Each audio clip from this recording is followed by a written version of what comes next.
Hello friends, welcome back to my channel. अगर आप इस चैनल पर नए हैं तो चैनल को ज़रूर सब्सक्राइब करें, बेल आइकन को हिट करें ताकि आने वाले ऐसे वीडियोस की नोटिफिकेशन आप तक पहुंचते रहें। और इस वीडियो को एंड तक ज़रूर देखें ताकि इस वीडियो को बनाने का जो पर्पस है वो सही से आप तक कन्वे हो सके। तो चलिए फ्रेंड्स, इस वीडियो को स्टार्ट करते हैं। आज की इस वीडियो में हम C D S L company की एनालिसिस करेंगे। कंपनी का बिजनेस मॉडल क्या है, कंपनी के रेवेन्यू स्ट्रीम्स क्या है और कंपनी के फंडामेंटल और फाइनेंशियल पैरामीटर्स कैसे हैं, इन सबको हम स्टडी करने की कोशिश करेंगे। तो C D S L basically एक डिपॉजिटरी है।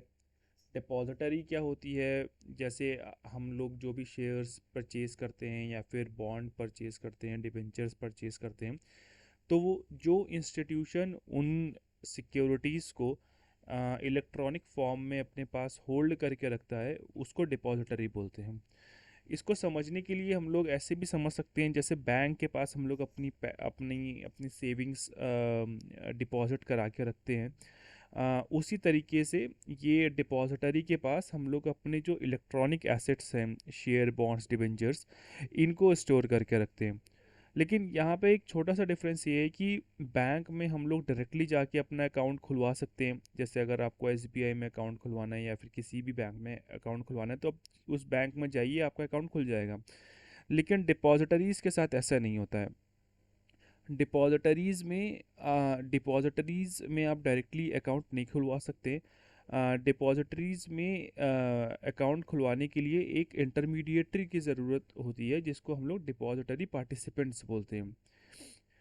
तो डिपॉजिटरी पार्टिसिपेंट्स बेसिकली क्या होते हैं? डिपॉजिटरी पार्टिसिपेंट्स होते हैं, फॉर एग्जांपल आपका ज़ीरोधा हो गया, या आपका अपस्टॉक्स हो गया, या आपका ग्रो हो गया, या और आपके जो H D F C A M C हो गई, या sorry H D F C securities हो गई, आई C I C I securities हो गई। तो ये जो आपके स्टॉक ब्रोकर्स होते हैं, उनको हम लोग डिपॉजिटरी पार्टिसिपेंट्स बोलते हैं। तो बेसिकली होता क्या है कि जो इन्वेस्टर है, मैं यहाँ पे पॉइंटर एक सेलेक्ट कर लेता हूँ।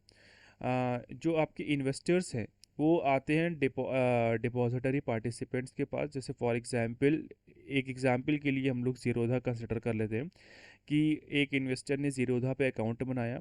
वो ज़ीरोधा प्लेटफॉर्म को यूज़ कर रहा है ट्रेड करने के लिए या फिर इन्वेस्टमेंट करने के लिए या अपने ट्रांजैक्शंस कंप्लीट करने के लिए।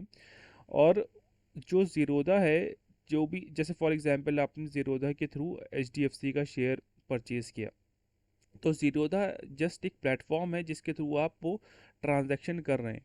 लेकिन वो जो शेयर आपने ख़रीदा है वो स्टोर अल्टीमेटली डिपॉजिटरी के पास हो रहा है। तो सीडीएसएल वो एक डिपॉजिटरी है जहाँ पे वो आपका शेयर इलेक्ट्रॉनिक फॉर्म में स्टोर हो रहा है, वो रखा जा रहा है।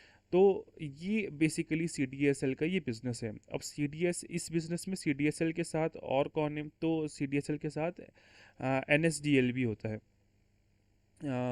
बेसिकली अभी तो ये डुओ पॉली में ऑपरेट कर रहे हैं, सी डी एस एल और एन एस डी एल। तो ये सी डी एस एल का बिजनेस मॉडल हो गया फ्रेंड्स। इसको एक बार क्विक रिकैप कर लेते हैं ताकि हम लोग सब एक एक सेम पेज पे रहें। तो basically C D S L एक डिपॉजिटरी है। डिपॉजिटरी क्या होते हैं? डिपॉजिटरी वो इंस्टीट्यूशन होता है जो कि इन्वेस्टर्स के इलेक्ट्रॉनिक फॉर्म में जो सिक्योरिटीज़ होती है उनको होल्ड करके रखता है। और ये सिक्योरिटीज़ इन्वेस्टर्स डायरेक्टली इस डिपॉजिटरी में होल्ड नहीं कर सकते हैं। उसके उसके लिए इनको एक मीडिएटर की ज़रूरत होती है जिन्हें हम स्टॉक ब्रोकर्स या फिर डिपॉजिटरी पार्टिसिपेंट्स भी बोलते हैं। For example Zerodha, Upstox, H D F C securities, I C I C I securities and others. तो ये हो गया सी डी एस एल का बिजनेस मॉडल। अब नेक्स्ट आ जाते हैं कि सी डी एस एल की रेवेन्यू सोर्सेज क्या हैं। ये बिज़नेस कहाँ कहाँ से जनरेट कर पा रही है। तो बेसिकली पहला है एनुअल चार्जेस। तो एनुअल चार्जेस, जैसे नाम से ही पता चल रहा है कि जो भी डिपॉजिटर है उसको एक एनुअल फ़ी पे करनी पड़ेगी सी डी एस एल को, अपने अपने जो एसेट्स हैं वो स्टोर कराने के लिए। और ये फ़ी को रेगुलेट सेबी के थ्रू किया जाता है। Currently it is around 11 rupees per folio. और मतलब it is subject to nominal value of securities admitted. ये एक स्टेबल रेवेन्यू स्ट्रीम्स हम इसको कंसिडर कर सकते हैं। Next is transaction charges. तो जैसे कि हमें इसके नाम से पता चल पा रहा है, जो भी हम लोग ट्रांजैक्शन अपने स्टॉक ब्रोकर या फिर डिपॉजिटरी पार्टिसिपेंट के थ्रू हम लोग करते हैं, उसके लिए हमें एक ट्रांजैक्शन फ़ी देनी पड़ती है। तो वो ट्रांजैक्शन फ़ी हम लोग सीडीएसएल को पे करते हैं अपने ट्रांजैक्शन को एग्जीक्यूट करने के लिए। तो वो एक सोर्स ऑफ इनकम है सीडीएसएल के लिए।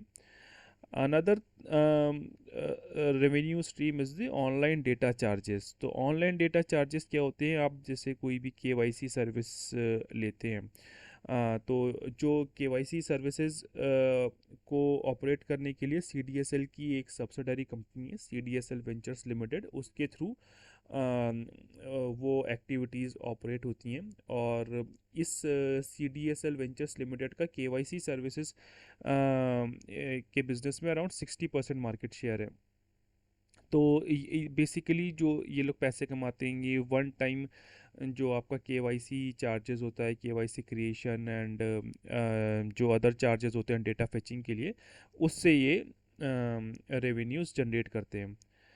Next revenue stream comes from IPO and corporate action charges. तो बेसिकली अगर किसी कंपनी को अपना आईपीओ फ्लोट कराना है, या फिर अगर कोई कंपनी स्टॉक स्प्लिट दे रही है या कंसोलिडेशन दे रही है, या फिर डिविडेंड्स को पे करना है इन्वेस्टर्स को, तो उन सब के लिए भी सीडीएसएल चार्ज करता है।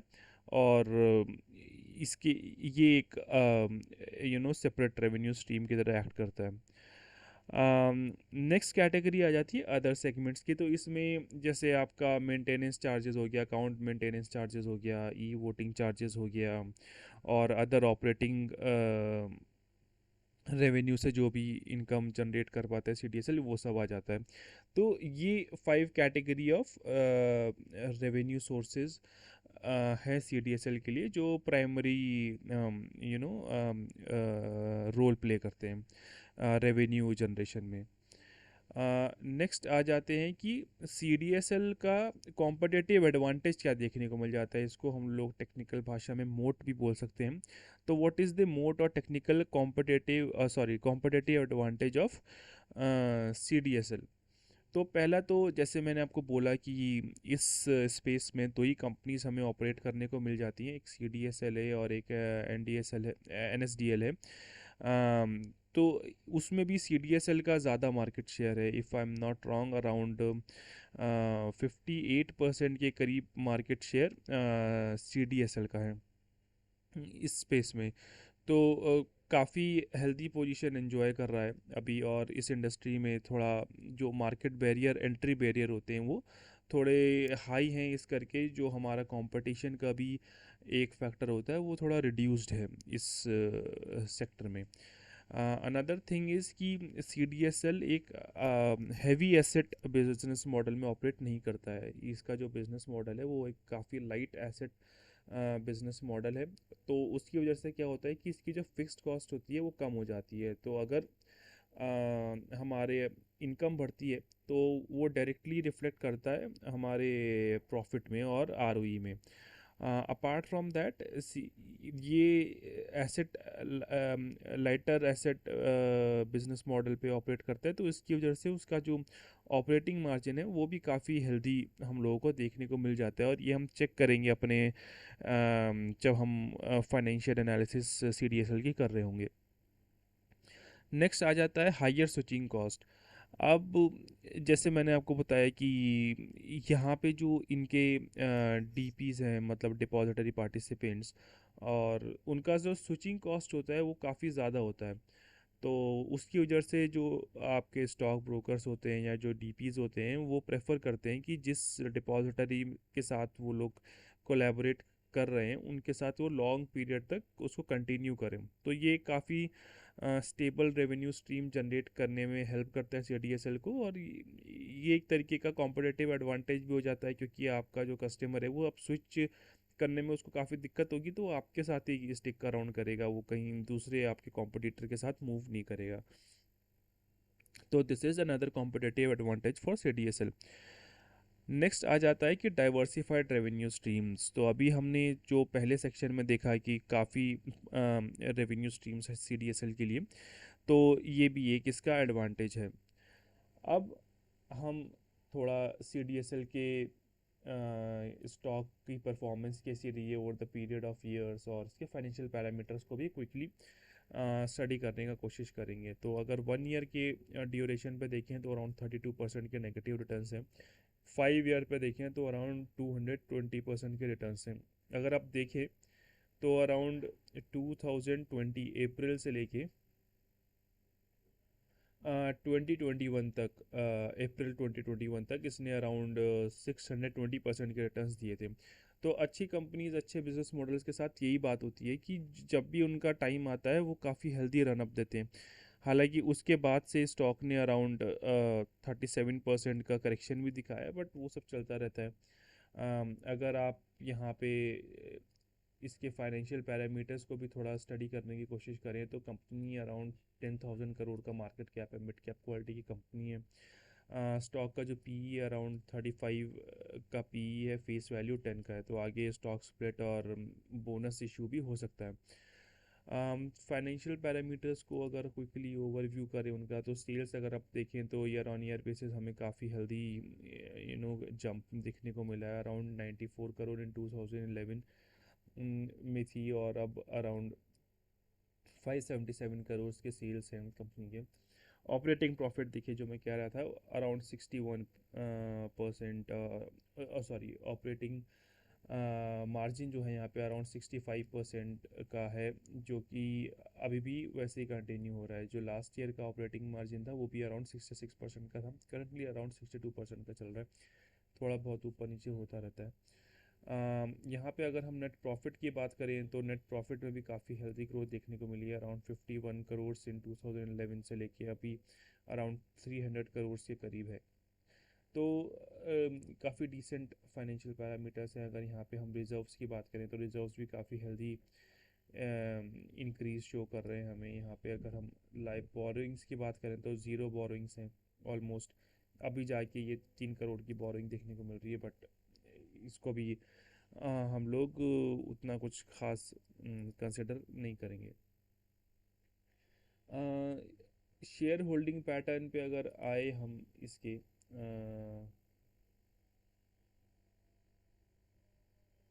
Think share holding pattern available नहीं है इसका। तो ठीक है, इसको आप लोग सेपरेटली किसी और मीडियम से या फिर प्लेटफॉर्म से स्टडी कर सकते हैं। तो ये एक छोटा सा ब्रीफ एनालिसिस थी कंपनी की। कंपनी के फाइनेंशियल पैरामीटर्स अच्छे दिखते हैं, कंपनी का जो बिज़नेस है वो भी अच्छा है, काफ़ी रॉबस्ट बिजनेस है। तो डेफिनेटली आप इस स्टॉक को स्टडी कर सकते हैं। अम, मैं डिस्क्लेमर ज़रूर देना चाहूँगा फ्रेंड्स, ये कोई स्टॉक बाय सेलिंग रिकमेंडेशन नहीं है, जस्ट एक स्टडी प्रेजेंट करी है, मैंने अपना पॉइंट ऑफ व्यू प्रेजेंट किया है। आप लोग इससे एग्री भी कर सकते हैं, डिसएग्री भी कर सकते हैं, लेकिन कोई भी अगर आप डिसीजन लेते हैं स्टॉक को परचेज़ करने का तो ज़रूर अपने फाइनेंशियल एडवाइज़र से, फ्रेंड्स फैमिली मेम्बर से डिस्कस करके ही उसको लें। कोई भी वीडियो देख के या किसी से इन्फ्लुएंस होके कोई भी अपना फाइनेंशियल डिसीजन ना लें। um, तो that's it for this video friends. अगर आपको वीडियो अच्छा लगा हो तो अपने फ्रेंड्स फैमिली मेम्बर्स के साथ शेयर करें, चैनल को सब्सक्राइब करें। Take care, bye bye, I see you in my another video.